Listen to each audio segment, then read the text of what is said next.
반갑습니다. 예배 가운데 나오신 여러분들 환영하고 축복합니다. 지금 시간 서로 인사하겠습니다. 주님께서 나의 쉴만한 물가가 되십니다. 아멘. 시편은 기존의 말씀과 비교하였을 때 그 표현 방식의 차이가 조금 있습니다. 기존의 말씀은 하나님께서 사람을 향하여 하고자 하시는 말씀을 이렇게 말씀을 하시죠. 이러한 내용을 스토리의 형태 또는 포고문의 형태를 취하고 그 틀 안에서 하나님의 뜻, 하나님의 특성과 성품 등을 알게 되고 이로 인해 하나님께서 어떠한 분이신지 깨닫게 되는 방식으로 진행됩니다. 하지만 시편은 하나님께서 우리에게 말씀하시는 형태가 아니라 하나님을 향한 한 개인의 고백 또는 공동체의 고백의 형태를 취하는 것을 쉽게 발견할 수 있습니다. 시편은 그 분량이 상당합니다. 무려 150편에 이르는 많은 분량을 자랑합니다. 그리고 각 시를 기록한 시인들도 상당히 다양한 편이죠. 다윗, 솔로몬, 모세, 아삽, 고라 자손 등이 대표적인 시인들일 것입니다. 그런데 이렇게 다양한 시인들의 고백이 담겨 있음에도 시편이라는 하나의 제목으로 엮여서 하나의 성경에 담겨 있다는 것은 뭔가 이유가 있는 것이겠죠. 시편은 책 제목의 뜻이 수금을 치며 부르는 노래라는 뜻을 담고 있습니다. 150편 모두가 하나님을 향한 찬송이다라는 것이죠. 그런데 이 시편은 각각의 시가 따로 존재하고 있지 않습니다. 무려 150편이 함께 있다라는 것인데요. 동일한 주제, 비슷한 주제로 묶여 있습니다. 5권의 형태를 띠고 있는 것이 그러한 이유인 것입니다. 그런데 이 시편이 5편의 형태를 가지고 있는 것은 그 각 5권의 공통된 주제를 이야기함도 있겠지만 또 다른 의미를 가지고 있습니다. 영상에서도 보았지만 구약을 대표하는 성경의 5가지 책 무엇이죠? 그쵸, 맞습니다. 창출 레민신이라고 하는 모세오경입니다. 이 책은 하나님이 누구시고 사람이 어떠한 존재이며 하나님과 인간의 관계가 어떠한지 말해주는 것을 기초로 합니다. 하지만 그 내용의 밑바닥에는 신앙의 기본적인 토대를 형성하는 하나님의 규례와 율법의 흐름을 깔고 가고 있다라는 것을 발견할 수 있습니다. 특별히 이 책의 저자는 모세로서 아브라함과 구약의 두 기둥으로 대표되는 인물입니다. 모세는 하나님의 산 호렙에서 시내산에서 하나님과 교통하면서 그가 말씀하시는 그의 규례와 율법을 받아 적은 인물입니다. 그래서 그 받아 적은 말씀을 온전히 오경에 담아서 우리에게 선포하고 우리가 온전히 하나님의 백성으로 살아갈 수 있도록 그 삶의 토대를 만드는 것이 오경입니다. 매우 귀중한 책이죠.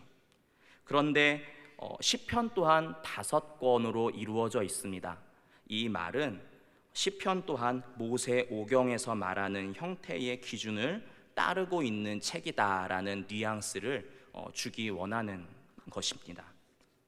즉 시편은 수금을 치며 노래를 부르지만 하나님을 향한 찬송이지만 개별적으로 존재하지 않고 그 안에 하나님의 언약적인 관계와 규범이 깔려 있다라는 것을 이야기하고 있는 것이죠. 그리고 오경과 동일한 이러한 주장을 시편 1편과 2편에서도 말해주고 시작하는데요.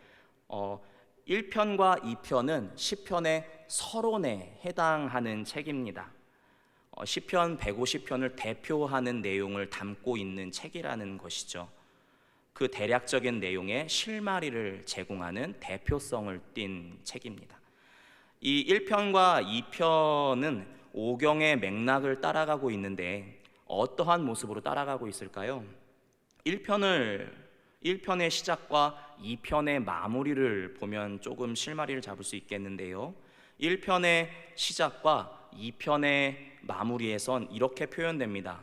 복 있는 사람은 다 복이 있도다.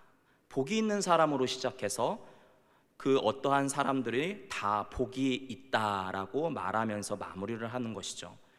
그렇다면 이 시작과 마무리를 하는 이 형태의 사이에는 어떠한 사람이 복이 있다라고 얘기하는 걸까요? 시편 1편 2절에는 이렇게 고백하고 있습니다. 말씀을 함께 보겠습니다. 오직 여호와의 율법을 즐거워하여 그의 율법을 주야로 묵상하는도다 라고 이야기합니다. 오직 여호와의 율법을 즐거워하여 그의 율법을 주야로 묵상하는 자가 복을 누리는 자라고 고백하고 있는데요. 여기서 여호와의 율법은 그분의 말씀, 규범을 이야기합니다. 시인은 하나님의 말씀, 규범을 생명력이 풍성한 시냇물로 이후에 표현하고 있는데요. 그 말씀을 기뻐하는 자를 생명력이 풍성한 시냇가에 뿌리 내린 나무라고 표현하고 있습니다. 하나님의 말씀과 규범은 생명력이 풍성한 시냇물인데 그 시냇물 곁에 있는 사람은 그 생명력이 풍성한 시냇물에 뿌리 내린 나무와 같다라는 것이죠. 생각해 봅시다. 생명력이 풍성한 곳에 나무가 뿌리를 내렸습니다. 이후에 그 나무는 어떻게 되겠습니까? 그 나무는 그 생명력을 누리기 위해서 더욱 깊이 뿌리를 내려 그 어떠한 충격에도 흔들리지 않는 아름드리 나무가 되려고 할 것입니다. 그리고 결국엔 깊이 뿌리를 내려서 아름드리 나무가 되겠죠. 깊이 뿌리 내린 나무는 아무래도 영양분을 쭉쭉 빨아들일 겁니다. 생명력을 깊이 있게 빨아들일 거예요. 깊이 있게 끌어당긴 그 생명력은 어떻게 되겠습니까? 나무의 기둥과 줄기를 타고 가지가지마다 뻗어나가서 그 나무가 풍성한 열매를 맺을 수 있도록 할 것입니다.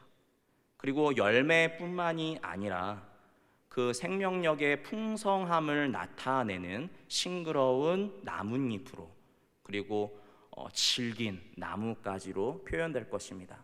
가을이 되면 나무가 나뭇잎이 낙엽으로 떨어지고 나뭇가지도 쉽게 부러지는 이유가 생명력이 조금씩 다하였기에 그렇게 되는 것이잖아요.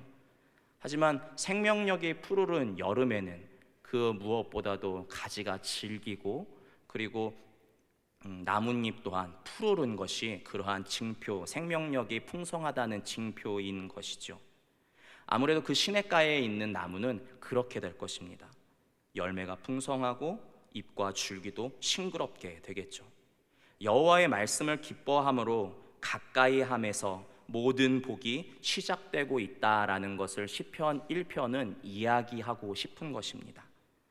시편 1편 3절에 이렇게 고백하고 있습니다. 그는 시냇가에 심은 나무가 철을 따라 열매를 맺으며 그 잎사귀가 마르지 아니함 같으니 그가 하는 모든 일이 다 형통하리로다. 생명에 풍성할 것이다 라는 얘기를 하고 있는 것이죠. 이후 시인은 반대로 하나님의 말씀과 규범을 멀리하고 다른 것에 거하는 자들은 악인으로 표현합니다. 이들은 하나님의 말씀과 규범에 뿌리 내리지 못하였기에 시험이 왔을 때 바람에 흩어지는 겨와 같이 될 것입니다 라고 이야기를 합니다. 하나님의 생명의 풍성함을 누리지 못한다라는 말이죠. 4절과 5절 보도록 하겠습니다. 악인들은 그렇지 아니하며 오직 바람에 나는 겨와 같도다. 그러므로 악인들은 심판을 견디지 못하며 죄인들이 의인들의 모임에 들지 못하리로다. 아멘. 이어서 2편으로 넘어가 보도록 하겠습니다. 2편에서는 어떠한 자가 복을 누리는가에 대해 이야기하기 위해 서두에 하나님의 기름 기름 부음 받은 자를 소개하기 시작합니다. 2절인데요. 세상의 군왕들이 나서며 관원들이 서로 꾀하여 여호와의 그의 기름 부음 받은 자를 대적하며. 아멘. 그런데 그 배경이 1편과는 조금 확장된 모습입니다. 영상에서도 보았지만 한 개인이 아니라 나라와 민족들로 시작하는 것을 보게 됩니다. 2편 1절과 2절 상반절인데요. 어찌하여 이방 나라들이 분노하며 민족들이 헛된 일을 꾸미는가? 세상의 군왕들이 나서며 관원들이 서로 꾀하여. 아멘. 즉 하나님께서는 한 개인뿐만 아니라 나라와 민족을 아우르는 분이심을 말하기 원하는 것이죠. 이 나라와 민족을 아우르는 분이 세상의 군왕들이 시기할 만큼 대단한 분을 보내실 것이라는 이야기를 하고 싶은 것입니다. 그분은 하나님께 기름 부음을 받은 자입니다. 그리고 이분은 과거부터 야곱의 축복에서 유다를 통해 오실 분으로 예고된 분이시고, 이삭을 대신해서 아브라함의 손에 드려진 어린 양이시며, 그리고 다윗 언약에서 다윗 자손으로 오실 미래의 그리스도 메시아 예수이십니다. 그리스도를 소개하는 2편도 1편과 동일하게 악인은 등장합니다. 악인들은 하나님의 그리스도를 대적하는 자들로 표현되는데요. 이들은 자신들이 지혜와 교훈을 가지고 있다고 생각하지만 하나님의 비웃으심 속에서, 그리고 그 당당한 하나님의 역사하심 속에서 그분께 참된 지혜와 교훈이 있다라는 것을 깨닫게 될 것이고, 결국에는 그 어리석음으로 말미암아 질그릇같이 깨어질 것이라고 성경은 이야기합니다. 시편 2편 9절에서 12절인데요. 읽어보도록 하겠습니다. 내가 철창으로 그들을 깨뜨리며 질그릇같이 부수리라 하시도다. 그런즉 군왕들아 너희는 지혜를 얻으며 세상의 재판관들아 너희는 교훈을 받을지어다. 여호와를 경외함으로 섬기고 떨며 즐거워할지어다. 그의 아들에게 입맞추라. 그렇지 아니하면 진노하심으로 너희가 길에서 망하리니 그의 진노가 급하심이라. 여호와께 피하는 모든 사람은 다 복이 있도다. 아멘. 이어서 의인들에 대한 표현이 나오고 있죠. 하나님께서 보내신 그리스도를 따르는 자들로서 그분을 통해 하나님을 향한 경외와 의지하는 것을 나타내는 자들이 하나님께서는 의로운 자들이다라고 이야기를 합니다. 이들에게는 하나님의 지혜와 교훈이라는 복이 주어질 것입니다. 이렇게 시편의 서론인 1편과 2편은 하나님의 말씀과 규범 가운데 의인과 악인을 대조하는 형태를 취하면서 또 하나님께서 약속하신 언약에 기초하여 장차 오실 의로운 왕을 노래하는 형태를 나타냄으로써 시편 전체의 내용이 하나님께서 모세를 통해 말씀하신 구약의 내용들과 다르지 않음을 이야기해 주고 있습니다. 서론 이후로 본격적인 1권이 시작됩니다. 시편 3편부터 41편까지 1권으로 보는데요. 이 해당하는 부분에 우리가 앞에서 서론에서 살펴본 의인과 악인의 갈등의 기본 구조를 띠기 시작합니다.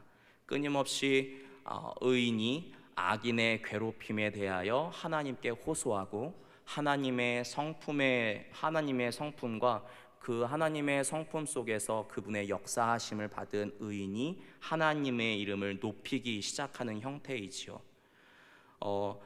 심지어 이 3편에선 악인으로서 다윗의 아들인 압살롬 또한 등장하기 시작하는데, 그만큼 하나님의 규칙이, 하나님의 규범의 역사가 분명한 것을 나타내고 싶어 하는 것입니다. 그 이후에 하나님만이 유일한 소망이심을 고백한 시인은 끊임없이 하나님의 역사하심 속에서 놀라워하며 하나님께 영광을 돌립니다. 그리고 시편 2권에 해당하는 42편에서 72편도 서론의 시편인 2편과 비슷한 맥락을 이어가는데요. 여호와라고 고백되었던 하나님의 이름이 조금 더 일반적이고 광범위한 고백인 엘로힘이라는 고백으로 확장되어 고백됩니다. 그분이 단순히 이스라엘만의 하나님이 아닌 모든 나라와 민족, 권세들의 하나님이심을 의미하기 시작하는 것이죠. 아까 서론인 시편 2편에서 하나님께서 모든 민족과 모든 권세와 모든 권력의 하나님이심을 나타냈던 것처럼 말입니다. 만물의 영광을 받으실 이후로 그 엘로힘에 고백되어진 그 성경이 단순히 이스라엘만의 하나님이 아니라 모든 민족과 모든 권세의 하나님이심을 의미하기 시작하고 이후 2권의 마지막인 시편 72편은 다윗의 아들 솔로몬의 시인데요. 이것은 시의 제목이 솔로몬의 시이지만 마무리를 할 때는 다윗의 기도가 끝나니라라는 표현으로 시작합니다. 그리고 그 사이에 그리스도께서, 기름 부음 받은 자 그리스도께서 등장하시는데요. 그리스도께서 만물의 영광을 받으실 그분의 통치를 사모하고 영광을 돌리는 모습으로 마무리를 하면서 마지막 20절에서 다윗의 기도가 끝나니라라고 고백하는 것이죠. 하나님께서 다윗을 통해 약속하신 그 언약에 기초하고 있음을 강조하기 위한 표현으로 보입니다. 오늘 이 방대한 시편을 잠시나마 살펴보았습니다. 많은 이야기를 하여서 다소 조금 복잡하게 느껴질 수 있었을 수 있지만 결국 이 방대한 시편이 열렬히 노래하는 것은 무엇일까 생각하며 세 단어로 요약해 보면 이렇게 이야기할 수 있을 것 같습니다. 우리 하나님이 다스리신다라는 표현 말입니다. 사랑하는 성도 여러분, 우리가 살아가면서 이해가 되지 않는 상황 등 다양한 상황이 놓일 때가 있습니다. 하지만 이러한 상황들 속에서 하나님의 왕되심을 인정할 수 있기를 바랍니다.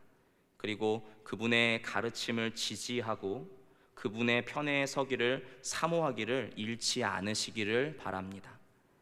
잠시 바람이 불고 폭우가 내릴 수 있습니다. 그리고 평소보다 내게 비치는 그 태양볕이 아주 따갑게 다가올 수도 있을 것입니다. 하지만 시냇가에 심겨진 나무처럼 내 옆에 있는, 내 곁에 있는 나와 함께하는 하나님께서 나에게 영원한 생명을 공급하시는 쉴만한 물가요 시냇가인 것을 인정하고 그것을 놓지 않는다면, 그분에게서 떠나지 않는다면 그분을 통해 복된 생명을 언제나 충만하게 누리고 있는 여러분 자신을 발견하게 되실 것입니다. 그리고 그렇게 그 생명의 풍성함을 누려 살아가는 성도님들의 삶 되실 수 있기를 소망하고 축복합니다.